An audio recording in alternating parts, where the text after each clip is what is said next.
예, 5월 9일 치러지는 제19대 대통령 선거 후보 등록일이 이제 바로 내일입니다. 하루 앞으로 지금 다가왔는데요. 대선의 열기가 그만큼 뜨거워지고 있는데 어제 있었던 TV 토론 그리고 오늘 발표된 여론조사 그리고 제가 앞서 말씀드렸죠. 박근혜 전 대통령의 이른바 황제 수감 논란 이런 것들을 종합적으로 여러분과 함께 자세히 생각해 보겠습니다. 자, 오늘 스튜디오에는 여러분이 진짜 오랜만에 보시는 세 분의 의원 그리고 여론조사 전문가 나와 계신데요. 이렇게 표현해도 되겠죠. 이 방송계의 스타들 이런 세 분의 의원을 모셨습니다. 먼저 더불어민주당 강훈식 의원 나와 계시고요. 자유한국당 이양수 의원 그리고 국민의당 김경진 의원 그리고 역시 여론조사계의 또 아주 스타라고 할 수 있는 한길리서치의 홍영식 소장 네 분 나와 계십니다. 어서 오십시오. 안녕하세요. 예. 이렇게 세 분하고 오래간만에 또 이렇게 방송을 하고 이 네 분하고 이렇게 하니까 참 여러 가지로 저도 감개가 무량합니다. 감기가 아니고요. 예. 자, 한국갤럽 여론조사부터 좀 알아볼까요? 한국갤럽이 바로 오늘 발표한 여론조사인데요. 문재인 후보하고 안철수 후보가 오차 범위 내에서 접전을 벌이고 있는 것으로 나타나고 있습니다. 문재인 후보 40%, 안철수 후보 37%, 홍준표 후보 7%. 우리가 여기서 의미를 좀 부여하자면 문재인 후보가 처음으로 40%대를 돌입했다. 그리고 문재인, 안철수 두 후보가 둘 다 2%포인트 올라갔다. 이제 양강구도다. 일단 40% 지금 뭐라고 평가하십니까? 과거에 이해창 후보 때 마의 벽을 이야기했는데 사실 지금 근자에 이 문재인 후보가 과연 40%를 넘었을 것인가 이거를 굉장히 오랫동안 지켜봤는데 오늘 갤럽에서 40%가 넘었습니다. 이러면은 이제 문재인 후보에 대해서는 항상 대세론이 형성되느냐를 이야기를 했는데 그 선까지는 왔지만 그러나 안철수 후보도 만만찮게 37% 까지 따라왔기 때문에 대세론은 이야기하기 어렵고 양강구도의 측면까지는 해석할 수가 있겠습니다. 양강구도까지는 예. 된다. 자, 근데 뭐 여기 세 분의 의원 나와 계신데 이게 참 재밌어요. 문재인 후보가 앞선 지역이 서울과 경기와 인천과 광주, 호남 그리고 부울, 경기 오차 범위 내에서 우세하다고 하고 안철수 후보는 대전, 세종, 충청, TK 여기에서 우세하다고 하거든요. 자, 이 부분 어떻게 보십니까? 이게 뭐 저희는 사실은 호남에서는 아직까지는 계속 저희가 약간 우위를 좀 유지하고 있었던 게 사실이고요. 지난주에 비하면은 사실은 서울이 사실은 이제 저희가 우세로 돌아선 것도 굉장히 의미가 있다고 봅니다. 서울이 좀 보수적인 지역인데 지난 주까지만 해도 경기도에서는 저희가 1등을 하고 서울에서는 1등을 못했던 여론조사가 몇 개 있었거든요. 그런 면에서 보면은 이제는 좀 뭐라 그럴까 통합의 행보, 확장의 행보들이 조금씩 안정감을 주고 있는 것 아닌가 이렇게 분석하고 있습니다. 예. 저희는 뭐 구체적인 수치를 주목해서 보지는 않고요. 어쨌든 중요한 것은 양강 구도가 2주 사이에 공고하게 굳어졌다. 이제 이 점을 하나 보고 있고요. 그 다음에 이제 수도권, 호남권에서는 굉장히 치열하게 엎치락뒤치락 하고 있는 상황인 것 같고, TK 충청권은 안정적으로 이제 저희가 우위를 차지하고 있는 상황인 것 같습니다. 그래서 우위를 차지하고 있는 데는 그 우위를 확실하게 좀 뿌리 내릴 수 있도록 해야 되고, 엎치락뒤치락 하는 데는 좀 더 노력을 경주하고 또 유권자들의 마음을 살 수 있는 저희들이 여러 가지 이제 정책을 좀 펼쳐서 제대로 좀 해야겠다 이런 생각을 하고 있습니다. 근데 홍준표 후보는 어떻게 지지율이 조금 더 올라가야 되는데 어떻게 그래서 그 이제 원인이 먼저 뭐라고 보세요? 말을 시작하기 전에 두 분 의원님들 그리고 두 당 참 부럽다는 얘기 먼저 하고 싶고요. 예, 뭐 네. 인생은 돌고 도는 거예요. 네, 그럼요. 예. 근데 이제 저희들이 의미 있게 지금 보고 있는 게 좀 있습니다. 문재인 후보 같은 경우에는 35%에서 40%그 사이에 박스권을 형성하고 있다. 그 이상 치고 나가지 못한다. 이것은 표의 확장성에 있어서 한계를 드러낸 것 아니냐 하는 것 하나 하고요. 그리고 안철수 후보가 지금 37%까지 이렇게 나오고 있는데 과연 정말 그 중도표, 안철수 표는 과연 몇 프로일까? 한 15에서 20 되는 것 같고 나머지 한 그 15에서 20 되는 것은 원래 중도 보수표인데 이것이 반기문, 안희정을 거쳐서 안철수한테 간 표다. 이것은 아직까지 공고하다라고 보기는 어렵고 우리 자유한국당이 더욱더 반성하고 노력하고 개혁하는 그런 모습을 보인다면 우리 중도 보수로 가져올 수 있는 그런 표다. 그런 생각을 가지고 있습니다. 이거 가져올 수 있대요. 네? 저희가 노력해야죠. 안 뺏기게. 근데요. 네. 지금 세대별로 이게 좀 갈리는 것 같아요. 네. 그죠? 20에서 40까지는 문재인, 50 이상은 안철수. 지금 이렇게 돼 있는데 그 이유가 뭐라고 보세요? 뭐 일단 안철수 후보는 예. 이 아까 이야기했듯이 중도 보수층의 지지를 흡수를 했습니다. 예. 뭐 완전히 고정표로 보기는 어렵지만 이 중도 보수층은 기본적으로 5, 60대 이상의 지지층들이라고 보시면 될 겁니다. 예. 그러다 보니까 안철수 후보의 지지층들이 5, 60대가 좀 더 강화가 되어서 세대 간의 이 대결 구도의 모습을 지금 띠고 있는 겁니다. 지금 5060이 50대 이상이 상당히 퍼센테이지로 보면 높을 거요.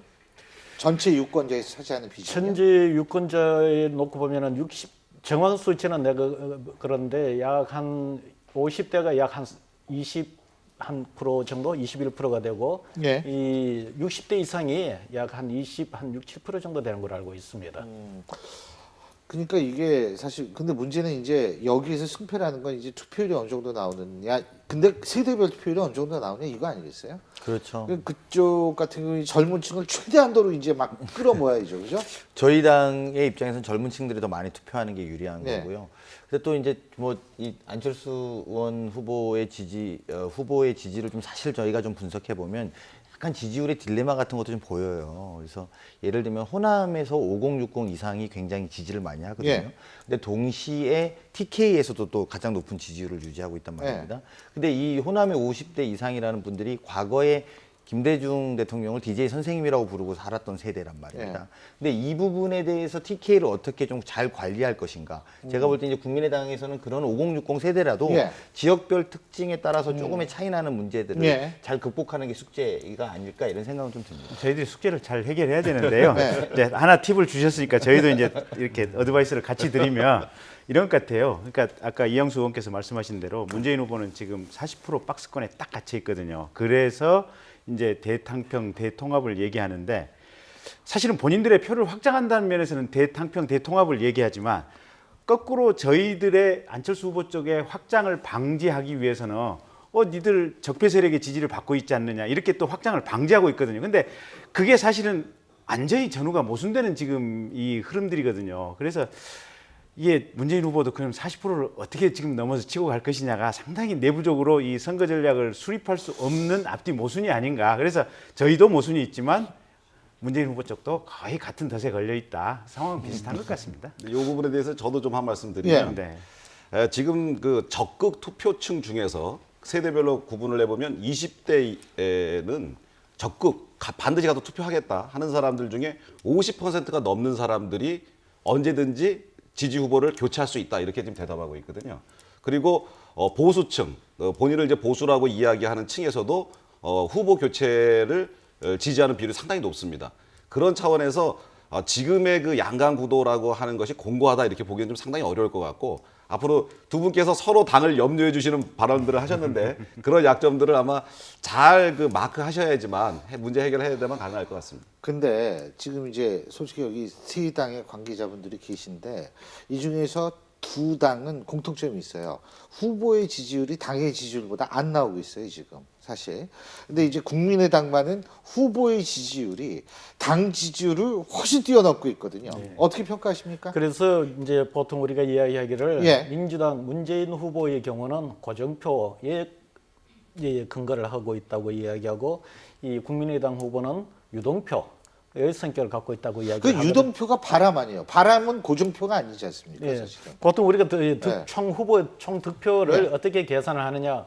고정표 플러스 바람. 유동표를 이렇게 합해서 예. 총 그걸 득표를 올려 보는데 고정표는 정당 지지표로 보시면 될 겁니다.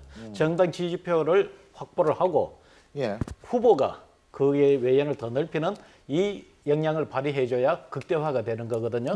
근데 이제 민주당의 경우는 정당 고정표도 지금 안 된다는 이야기지 않습니까? 그렇죠. 40%가. 그러니까 이제 민주당의 가장 큰 고민은 이 정당 고정표만 확보해도 이기는 싸움인데 그게 이제 고민인 거고. 여기는 이 정당 고정표 플러스 알파까지는 했습니다. 근데 그 알파 부분이 유동표의 성격을 띠고 있고 아하. 그 부분이 때에 따라서는 지금은 결집했지만 때에 따라서는 또 딴 데로 갈 멀어질 수도 수도 있다. 있는 거죠. 아. 그리고 이 유동표가 얼마만큼 더 늘어날 수 있을 것인가 이 부분도 이제 지켜봐야 될 부분인데 이 갤럽 여론조사를 보면은 좀 재밌는 게 이렇습니다. 일주일 전에 비해서 문재인하고 안철수 두 후보가 이 더 확보인 일주일 전에 비해서 하는 게 총 4%예요. 2%씩 늘어났으니까. 반면 이 유승민, 홍준표, 다음에 심상정 후보의 표들은 보면 합했을 때 1%가 줄었습니다. 그러면 나머지 3%는 어디서 갖고 왔느냐? 부동층에서 갖고 온 거죠. 부동층에서 갖고 왔다 보니까 실질적으로 이제는 이 두 후보 진영에서 놓고 본다면은 부동층에는 이제는 거의 고갈이 됐다고 보시면 될 겁니다. 결국 어떻게 됐냐? 상대방 표를 가져오는 거. 가져오는 수밖에 없는 거예요. 그래서 제가 볼 때는 이제 이후에 TV 토론도 시작이 됐지만 아마 상당히 치열한 이 논쟁이 벌어지고 네거티브까지도 동원되지 않을까. 내가 지금 벌써 한 2주째 하고 있는 것 그 내가 좀 딸 테니까 시간 많이 드릴 테니까 많이 싸우세요. 근데 여론조사 관련해서 제가 한 말씀만 더 한마디만 더 드릴게요. 하세요. 예. 저희가 상당히 유의미한 예. 그 상황이 지난주에 하나 있었거든요. 예. 뭐냐면 재보선 결과입니다. 예. 상주 지역 등을 중심으로 한 국회의원 선거에서 자유한국당이 이겼거든요. 예. 그 지역에서 자유한국당이 1등을 하지 못하고 있어요. 여론조사에서. 그런데 표는 굉장히 많이 얻었습니다. 예. 특히 자유한국당 표가 한 44% 되고 무소속의 그 성윤환 후보가 얻은 것도 한 20 몇 프로가 됩니다. 이런 것들을 합치면은 한 70%가 너무 넘거든요. 무슨 뜻이냐면 실제로 여론조사에는 나오지 않는 보수 성향의 표들이 실제로 튀어나온다. 투표 행위는 이뤄내고 있다. 이런 면에서 여론조사와 나중에 실제 투표가 벌어졌을 때 좀 예. 차이가 있지 않겠는가 하는 기대를 가지고 있습니다. 근데 이제 예. 그 점은 조금만 반론을 드리면 국민들이 이제 이미 그 이상으로 현명해진 게 작년 4.13 총선 때 예. 국민의당이 배출한 지역구 의원 수하고 전체 정당 이 득표수하고 상당한 어떤 괴리가 있는 거거든요. 보면. 예. 그래서 국민들이 그걸 냉철하게 보고 이제 선택을 하고 있고요. 이번 국면 자체는 대선 국면이다 보니까 저 지지율하고 지방선거의 당락하고는 완전히 또 이게 근데 다른 사실 상황인 뭐 것입니다. 일리도 있는 게 왜냐면 거의 50%가 넘었잖아요, 투표율이. 그렇습니다. 네. 그죠? 이 딴 지역은 30% 밑돌았는데 그런 의미에서 좀 유의미하다는 생각이 드는데요. 저도 한 말씀만 예, 올리면 간단하게 간단하게 올리세요. 말씀드릴게요. 그러니까 이게 예. 그 국민의당의 25%와 또 안철수 후보의 37%는 좀 정확하게 봐야 된다. 무슨 말이냐면 수권 정당이 아니라는 인식들은 갖고 있는 거예요. 이게 국가 운영을 할 수 있는 정당이냐 25%밖에 지지를 안 해주시는 거고 반면에 이제 후보에 대해서는 좀 더 또 지지를 모아준 거라고 저는 보고 있거든요. 그러니까 말씀하신 것처럼 고정표와 유동표도 있지만 결국은 이 문제가 쟁점이 돼서 예. 나중에 가면 국가 운영을 어떻게 맡길 수 있느냐의 문제로 모아진다면 이런 부분도 좀 분리될 가능성도 좀 있다 이렇게 좀 저는 근데 거꾸로 그게 이제 저희들한테는 이번 선거에서 어드밴티지가 될 수도 있는 것이 오히려 열려 있다. 많은 인재를 다양하게 흡수할 수 있는 빈 공간이 굉장히 많이 있다라고 하는 것이 거꾸로 보면 대구 경북 유권자라든지 충청권 유권자들에게는 또 굉장한 메리트가 될 수 있어서 그게 이제 득이 될지 실이 될지는 사실은 마지막 순간에 이제 표를 까봐야 할 것 알겠습니다. 같습니다. 자, 저희가 지금 간단하게 좀 짚고 넘어가야 될 부분이 있습니다. 지금 육아 보육 정책 때문에 지금 약간 지금 우리가 얘기하는 지지율에 영향을 주고 있다라는 그런 분석도 있습니다. 그래서 이 부분 잠깐 짚어보겠습니다. 관련 내용 영상으로 먼저 만나보시죠. 오늘 아침에도 아이와 함께 전쟁을 치른 부모님들 많으시죠. 아이를 믿고 맡길 곳이 없다 보니 아이를 봐주는 조부모, 할바도 걱정하고 있습니다. 아이를 키우는 일은 국가가 함께 책임져야 안심하고 아이 키울 수 있는 나라 만들겠습니다. 30년 가까이 지난 지금도 과거의 보육 환경과 크게 달라진 것 같지 않습니다. 아이를 키우는 일은 국가를 키우는 일의 시작입니다. 다음 정부는 국가가 앞장서서 영유아 보육 책임져야 합니다. 그 핵심은 아이 낳고 기르기 좋은 환경을 국가, 기업, 사회가 함께 만들어주는 겁니다. 예, 길게 말씀하시면 간단하게 한마디씩만 해주세요. 현실성, 정책의 현실성. 뭐 여기 참 미덕이 있어요. 서로 네. 양보하시고 네. 먼저 하세요. 네, 제가 먼저 할게요. 그러니까 이제 저희가 예, 그 사립 유치원 원장님들하고 선생님들 하는 자리에 가서 예. 이제 오보가 하나 나면서 안철수 후보가 조금 좀 공격을 많이 받았어요. 오보란 말씀이시죠? 예. 근데 어쨌든 저희도 이제 그 사이에 공약도 좀 보완을 했고 또 30대 40대 젊은 엄마들의 얘기를 좀 많이 경청을 해서 예. 오늘 이제 안철수 후보가 이제 최종적인 발표를 예. 했었거든요. 근데 지금 단설은 어차피 지으려면 이렇게 건물부터 땅부터 확보하고 건물 새로 지어야 되거든요. 그 돈을 가지고 병설을 많이 늘리겠다. 그리고 병설의 문제가 그러면 초등학교 옆에 붙어 있다 보니까 사실은 방학 때 이게 안 돌아가는 거거든요. 그래서 단설처럼 병설도 초등학교 때 이게 방학 기간하고 상관없이 계속해서 그냥 운영되도록 하겠다. 건물 지는 돈, 땅 사는 돈 가지고 예. 병설이 단설처럼 제대로 움직일 수 있도록 예산을 거기에 집중해서 투자하겠다. 이런 취지로 저희가 조금 공약을 보완했으니까요. 예. 30대, 40대 우리 젊은 어머님들 저희에 대해서 좀 믿음을 가지고 지켜봐 알겠습니다. 주십시오. 예. 30, 40대 아이 키우는 엄마들이 보통 유치원에 보내려면 국공립 유치원에 보내려면 2년, 3년 기다렸다고 맞습니다. 합니다. 그런데 이제 그런 문제를 보면 단설 유치원이 현재 전국의 퍼센테이지로 보면 3%가 안 됩니다. 예. 근데 3%가 안 되는데 사립학교 원장들 사립 유치원 원장들 앞에서 예. 단설 유치원을 억제하겠다라는 게 유치원들 표심을 얻으려고 예. 오히려 3040 엄마들 표를 많이 잃은 현상이라고 보고요. 예. 조금 더 아이 키우는 엄마의 입장에서 문제를 접근했으면 하는 생각이 알겠습니다. 우리 이양수 의원께서는 좀 이따가 말씀할 기회를 더 많이 드리겠습니다. 자, 저희가 지금 넘어가야 될 부분은 바로 한 달도 남지 않은 선거. 이거 표심을 얻기 위해서 각 후보들의 싸움이 치열하고 있는데 그 중에 하나가 검증? 네거티브라는 표현을 해도 될지는 모르겠습니다. 하여간 이런 싸움이거든요. 박상현 앵커가 관련 내용 정리했습니다.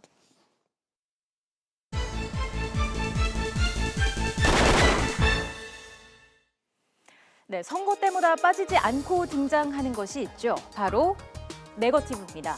네거티브 전략은 자신의 정책이나 공약 등을 홍보하기보다는 상대 후보의 비리를 폭로하거나 비난해서 지지를 받지 못하도록 하는 선거운동 방식인데요. 이번 19대 대선도 예외는 아닌 것 같습니다. 가는 곳마다 상대 후보에 대한 비방전이 이어지고 있는데요. 대부분의 여론조사에서 1위를 달리고 있는 더불어민주당 문재인 후보는 일찌감치 네거티브 공방의 중심에 섰습니다. 아들의 취업 특혜 의혹이라든지 고가의 가구를 매입했다는 논란이 잇단 해명에도 불구하고 계속 이어지고 있는데요. 국민의당 측에서는 적폐청산을 강조하는 후보가 아들 특혜 의혹에 대해서는 제대로 답변을 못하고 고장난 라디오 같은 궁색한 변명만 하고 있다고 비판하고 있습니다. 자, 상승세를 타고 있는 국민의당 안철수 후보에 대한 네거티브 공격도 날카로워지고 있습니다. 부인인 김미경 교수의 서울대 교수 특혜 채용 의혹이 계속되고 있는 가운데 이번에는 동생의 대학 시절 성적 조작 의혹까지 불거졌습니다. 이에 대해 더불어민주당 측은 김미경 교수의 채용 의혹이 이번 대선의 최대 쟁점이라면서 공세의 고삐를 당겼습니다. 선거를 얼마 남기지 않은 상황에서 후보들 입장에서는 네거티브가 달갑지만은 않겠죠. 하지만 대통령 선거에 출마하는 후보들인 만큼 의혹에 대해서 해명해야 할 것은 확실히 해명하는 자세가 필요해 보입니다. 검증이냐 네거티브냐 각 당과 후보들의 입장은 무엇인지 전문가들과 이야기 나눠보겠습니다. 예. 지금 뭐 네거티브 이 의원님 지금 네. 자유한국당도 오늘 하나 터뜨리고 이 네. 네거티브 공방 이게 네거티브 공방이라고 보세요? 뭐라고 보세요? 검증 과정이라고 보세요? 사실 이제 국민들이 정책 검증을 해야지 왜 자꾸 이렇게 상대방에 대한 약점만 공격하는 이런 얘기들 많이 하시는데 네. 사실 선거는 실전에 들어가면 네거티브로 시작해서 네거티브로 끝난다고 저는 봅니다. 아, 이게 사실은 그래요. 예, 내 약점을 잘 관리해야 되고요. 그 위기를 잘 관리하는 능력을 보여줘야 되고 상대방의 약점을 정말 채신머리 없이 마구 공격하는 것이 아니고 마치 안 한 것처럼 공격을 잘해서 그 효과를 봐야 되거든요. 그래서 네거티브 굉장히 중요한 문제고요. 그리고 이것은 특히 이번 선거처럼 이렇게 짧은 기간 내에는 분명히 그 후보들에 대한 검증이 제대로 이루어지지 못할 가능성이 높기 때문에 아주 혹독하게 짧은 시간이지만 압축적으로 좀 진행돼야 되는데 제가 보기에 문재인 후보도 그렇고 안철수 후보도 그렇고 너무 이런 네거티브가 나올 때마다 대하는 태도가 너무 안이한 것 같아서 조금 답답한 심정입니다. 왜냐하면 지금 청년 실업이 굉장히 문제가 되고요. 청년들이 뭐 삼포다, 뭐 삼포 시대다 이런 얘기를 하고 있는데 문재인 후보의 아들의 그 취업 문제는 몇 가지 설명 안 되는 부분이 있거든요. 근데 그 설명 안 되는 부분을 조목조목 해석해서 내놓으면 되는데 그거 하지 않고 그 공방은 이미 끝난 거니까 다시 얘기하지 마라 이렇게 얘기하거든요. 그 옛날에 그 이회창 후보가 아들 병역 문제를 그런 식으로 대응하다가 나중에 결국은 낙선하는 그런 상황을 봤습니다. 그리고 안철수 후보 같은 경우에도 지금 아내분이요, 그 배우자분에 대해서 서울대학교에서 뭐 종신교수 아니고 정년 보장 교수 예. 그거를 채용하는 과정에서 심사위원단이 다른 정년 보장 교수들은 전부 다 97% 정도의 그런 찬성을 얻었는데 이분은 57.1%밖에 못 얻었어요. 그런데도 이게 그 임명이 강행됐다는 거죠. 그런 부분에 대해서 제대로 설명하지 않고 그 문제 다 해결된 문제인데 왜 그 근거 없는 의혹 제기하지 말아라. 이것만 갖고는 대답이 안 됩니다. 지금 그러니까 이 의원님 말씀은 양쪽 다 이미 다 얘기 끝난 거다. 둘이 공통점이네요, 두 쪽이. 예. 자, 먼저 답변을 드려야겠네요. 그 말씀이 이제 맞습니다. 이제 느끼시는 분들에 따라서 이거 굉장히 옛날부터 많이 들었는데 왜 아직 의혹을 해명하지 않아 이렇게 말하는데 사실은 이거 해명할 분이 누구시냐면요. 홍준표 후보가 해명할 수 있습니다.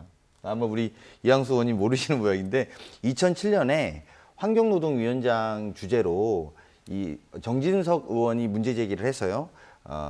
문재인 후보 아들에 대해서 채용 관련된 감사를 실시합니다. 그리고 환경노동위가 이걸 3일 동안 실시하고 그 보고서를 받은 환경노동위원장이 홍준표 의원입니다. 홍준표 의원이 이 문제를 제일 정확하게 알고 있고요. 그 당시에 국회에서 상임위를 열어갖고 이것까지 집행을 했다고 하면 가장 정확하게 보고를 받은 사안이라는 것이죠. 그리고 만약에 그게 문제가 있었으면 그 뒤로도 이명박 정부에서도 감사를 받고 이러는 과정 속에서 충분히 더 문제제기가 될 수 있었음에도 불구하고 이 문제를 자꾸 이야기하는 것. 그러니까 뭐가 새로운 건가 나온 게 없음에도 불구하고 그리고 국회에서 당시에 여당이 이걸 다 검증했어도 불구하고 이야기하는 것이기 때문에 저희가 더 예. 이상 말할 필요가 없다고 생각하는 것입니다. 예, 김용진 의원. 쌤, 그러니까 안철수 후보 사모님 김미경 씨 같은 경우는 어쨌든 의과대학 졸업했고 석사학위, 박사학위를 병리학으로 받았고 한국에서 대학 교수로 몇 년간 재직을 하다가 미국의 로스쿨에 굳이 유학을 가서 3년간 공부를 했고 뉴욕 주립대, 아니 뉴욕주 그다음에 캘리포니아주 변호사 자격증을 2개나 취득을 했고 거기서 또 미국에서 스탠포드 대학교의 객원 연구원으로 활동을 하다가 한국으로 들어왔거든요. 그러면 과연 그 정도의 어떤 경력과 어떤 학식을 갖춘 재원이 대한민국에 몇이나 있을까? 그리고 그 전에 카이스트에 있다가 지금 서울대로 옮겨간 거 아니겠습니까? 근데 카이스트도 지금 정년 보장 트랙으로 저는 알고 있거든요. 그럼 정년 보장 트랙에서 웬만하면 예? 테니어 트랙이겠죠. 그러니까 예. 정년 보장 네. 트랙인데 네. 그 정년 보장을 받았는지 안 받았는지 그거는 예, 이제 그러니까 거기 문제죠. 제가 알기로는 카이스트에서도 정년 보장을 받았던 걸로 알고 있거든요. 아. 그래서 서울대 또 정년 보장인데 예. 그게 무슨 특별한 이례적인 것일까? 그리고 서울대학교 총장께서도 해명을 했듯이 어쨌든 15명의 위원회가 구성이 돼서 했고 아마 8대 7로 8명이 찬성을 해서 지금 통과가 된 걸로 알고 있거든요. 그래서 본인의 능력, 자질 이런 걸로 비춰봐서 그만한 인재가 없기 때문에 그걸 가지고 계속해서 문제 제기하는 것은 과도한 문제 제기가 아닌가 싶습니다. 네. 그런데 두 분은 이제 이 능력이나 자질을 또는 이제 그 전에 성명이 되었다고 하지만 아직도 유권자들은 분명한 거는 그 자질 그것보다도 절차상의 문제 이걸 지금 많이 이야기를 합니다. 특히 이 안철수 후보 쪽은 공정한 사회 이런 쪽을 많이 강조를 했기 때문에 이 경쟁에 있어서의 그 공정성, 이 투명성 이걸 굉장히 중요하게 보죠. 다른 후보에 비해서 아마 그런 부분에 대해서는 더 검증에 대해서는 오픈을 해야 될 부분이고 민주당의 경우도 개혁을 이야기해왔던 주장을 해왔던 부분이 있어서 유권자들이 그 부분을 더 중시하게 봅니다. 특히 민주당은 과거 이 옛날이지만은 한나라당과 병역 비리 논쟁을 갖고서 크게 한번 붙었던 부분이 있어서 그런 어떤 사회 정의적 차원에서의 문제는 이 내부에서 생각하는 것 이상 예. 더 심각한 그 심각성을 갖고서 대응을 해주셔야만이 유권자들이 충분히 해명이 될 거예요. 그래서 하나만 그러면 예. 강 의원님께 좀 여쭤봐도 될까요? 그 문재인 후보 아들이 그 취업한 공공기관에서 2명을 이제 채용해야 된다 그래서 2명 채용 공고를 이제 내지 않습니까? 그럼 요즘 채용 공고 내면은 100명, 200명, 뭐 100대 1, 200대 금방 되는데 2명 채용 공고 냈는데 2명 딱 신청하니까 그 사이트를 닫고서 2명만 했단 말이에요. 그거는 2명을 다 채용하기 위한 하나의 편법 아니었냐 이런 질문에 대해서 어떻게 답변? 제가 말씀드렸잖아요. 그 조사를 하는 분이 홍준표 후보라고. 홍준표 후보가 제일 정확하게 내용을 알고 있기 때문에 이 문제에 대해서 사실은 이런 것이 정치 공세라고 국민들이 생각할 거란 거예요. 물론 아까 이제 우리 홍영식 소장님 말씀하신 것처럼 저희가 좀 더 밝히는 문제는 하겠지만 이거는 누구보다도 환경노동위원장이었던 홍준표 후보가 잘 알고 있습니다. 근데 그리고 지금 모르겠대요. 그 의혹을 밝히라고 얘기하고 아니 있어요. 그러니까 그 보고서의 결론도 이렇게 나와요. 인사 규정상에 직원 신규 채용 과정의 합리성과 투명성을 확보할 수 있도록 제도 장치에 미비했다라고 나옵니다. 그러니까 미비한 부분에 대해서는 지적을 했어요. 그러니까 그런 정도 이상도 다른 것을 발견하지 못했다라는 거죠. 그럼 하나만 더 여쭤봐도 예. 될까요? 그 아들이 이제 거기서 인턴 생활을 좀 하다가 그리고 이제 미국으로 유학을 가잖아요. 근데 거기 갔다가 그만두면서 퇴직을 하는데 미국의 유학 기간까지 퇴직금을 산정해서 줍니다. 그게 그 도덕적으로 괜찮은 일인가요? 그거는 그 고용노동원 정보원. 고용정보원 예. 고용정보원의 내규에 따라서 실시된 걸로 알고 있습니다. 저도 한번 이제 혼을 내드려야지. 그게 그러니까 이제 객관적인 제3자 입장에서 보면, 그러니까 누가 봐도 의심할 만한 상황이에요. 그러니까 문재인 당시 민정수석의 부하로 근무했던 분이 고용정보원의 원장으로 가시잖아요. 보면 거기서 이 채용이 있었는데 보통은 채용 보름 동안 공고를 해야 되는데 이건 이 원서 접수하기 딱 하루 전날 이 공고를 시작했잖아요. 그리고 공고도 워크넷 이외에 다른 신문 공고 여러 가지 그전에는 다양한 방법으로 공고를 하다가 이 경우에는 딱 워크넷에만 딱 하루 전날 예. 공고를 했거든요. 예. 그리고 2명 했는데 2명 채용, 제목도 실제 필요로 하는 수요하고 다른 내용들 예. 이러다 보니까 누가 봐도 오해할 만한 상황이에요. 그게. 이제 제가 그 부분에 네, 대해서 말씀해 같이 주시죠. 받아서 말씀드리면 아니, 그런 부분에 대한 의혹들이 저는 이제 말씀드린 것처럼 국회에서 다 조사가 한번 된 것이고요. 추가로 말씀드리면 김미경 의원이 어젠가요? 오늘인가 사과서 내줄 썼죠. 개인적인 보좌관들을 국회의원의 보좌관들 부인이 이렇게 저렇게 심부름시키고 자기가 할 일을 시켰던 건 아니겠습니까? 그리고 어제까지도 국민의당이 이걸 네거티브라고 규정했었습니다. 오늘 사과로 할 문제를 어제까지 네거티브로 했다는 거죠. 그러니까 지금 현재로 보면 문재인 후보는 지난 4년 전에 대통령 선거에서 충분히 검증을 받은 내용을 한 번 더 하시는 거고요. 반면에 안철수 후보에 나오는 것들은 다 새로운 검증의 내용들이기 때문에 이걸 네거티브로 생각하지 말고 검증에 당당히 좀 응해서 후보나 후보 부인이 또 사과하는 일이 없었으면 하는 바람입니다. 고마우신 충분히. 근데 아니 잠깐만요. 제가 이 의원님께 여쭤보죠. 자유한국당이 오늘 안철수 후보 동생 문제를 제기했어요. 네. 그거는 이제 84년에 일어난 일입니다. 33년 전인데 안철수 후보의 동생이 한의대를 다니고 있었는데요. 유급을 할 그 위기에 처했었어요. 그 교수가 이제 학점을 나쁘게 주니까 대학교 측에서 학점을 높여서 유급시키지 말아라 이렇게 얘기를 했는데 이 교수가 아니 그럴 수 없다. 나는 원칙대로 하겠다 그랬더니 그 학생의 그 안철수 후보 동생의 부모님 되는 분이겠죠. 그런 분들이 와서 이건 사실관계 확인된 건 아니고 주장입니다. 언론에 보도된 돈 봉투를 쇼핑백에 가지고 왔었다라는 그런 증언까지 나왔어요. 그건 좀 심한 말씀이시죠. 예, 그래서 이거는 확인된 건 아닙니다. 네, 예. 그래서 이런 의혹들이 있어서 결국에 그때 이제 일간지 신문도 나고 그래서 그분은 학교를 그만두고 다른 대학을 가서 또 한의대를 나와서 지금 한의사를 하고 있어요. 근데 아주 옛날 일이다. 그리고 이건 동생 문제다. 그래서 이것은 검증의 대상이 아니다라고 이제 이렇게 안철수 후보가 얘기하시는데 저는 이렇게 생각합니다. 문재인 후보도 마찬가지예요. 먼저 번에 검증 끝냈으니까 다시 얘기하지 마 나한테. 이런 자세보다는 그때 뭐뭐뭐가 잘못됐으니까 미안하다. 사과한다. 앞으로는 그런 일 없도록 하겠다.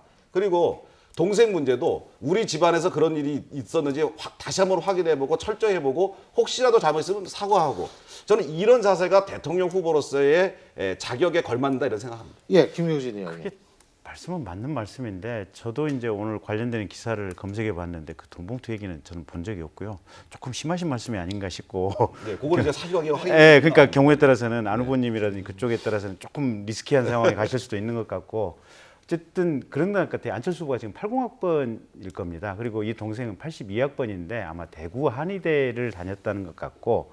한의대 그 학교를 그만뒀어요. 네, 한의대 2학년인데 아마 영어 점수가 안 나왔다는 것 같아요. 그래서 학교에서는 이제 이걸 이제 그 학교를 그만두게 하느냐, 뭐 이제 유급시키느냐, 뭐 이런 논쟁이 됐는데 학교 내부에서 아마 이거를 점수를 좀 올려줘라, 뭐 이런 문제였다고 하고 있는데 일단 이게 30년이 지난 얘기고 그 다음에 80학번인 그때 당시 학생인 안철수 후보가 2년 터울 동생인 안철수 후보 동생의 무슨 학교 학사 운영에까지 뭘 이렇게 얘기를 하는 것은 조금 많이 나간 것이 아닌가. 2학년이죠. 본과 2학년. 네, 그런 것 같아요. 그래서 근데 이게 그래서 이게 이런 문제들이 과연 검증이라는 이름하에 어디까지 가야 되는지 이렇게 자꾸 부르다 보면 사돈의 8촌까지 가야 되는지 이런 개념 이런 얘기가 또 나올 수 있는 거 아닌지 모르겠어요. 그렇지. 지금 이제 지켜보는 입장에서는 예. 후보가 예. 책임질 수 있는 문제인가 하고 예. 다음은 그 이 범위 문제 두 가지 측면에서 보는 거죠. 예.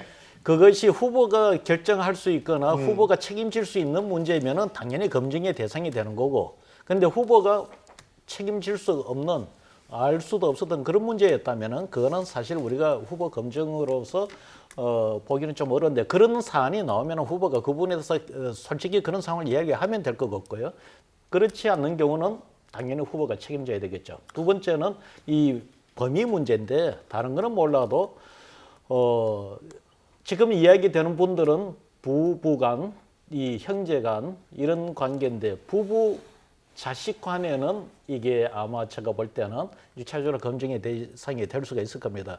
그러나 이 동생, 이제 형제 자매 이 문제는 그 형제 자매가 독자적으로 하였는 그 성인으로서 독자적인 거기에서 이루어졌는지 여부, 이 부분에 대해서 좀 별도로 고려를 해서 체크를 해야 될 것 같습니다. 홍준표 후보는 TK 지역에 간 모양이에요. 그러니까 네. 아까 얘기한 재보선 그 결과에 상당히 좀 고무가 됐던 모양이죠. 우선은 이제 좀 그 TK 지역이 아무래도 예. 그 저희들 당원들이 비율이 제일 많고요. 그다음에 저희 지지도가 그나마 그래도 지금 제일 높은 지역인데, 이번에 특히 재보궐선거에서 저희에 대한 지지를 다시 한번 해주셨단 말이죠. 총 23군데를 저희가 공천했는데 12군데에서 저희가 당선이 됐고, 예. 특히 TK 지역에서는 이제 전원 당선이 됐습니다. 그래서 감사의 표시도 있고요. 그리고 집도 키를 좀 먼저 이렇게 좀 모으자. 그래서 거기를 중심으로 해서 좀 전국적으로 세력을 확산하자 하는 그런 뜻에서 이제 내려가서 열심히 하고 있습니다. 알겠습니다.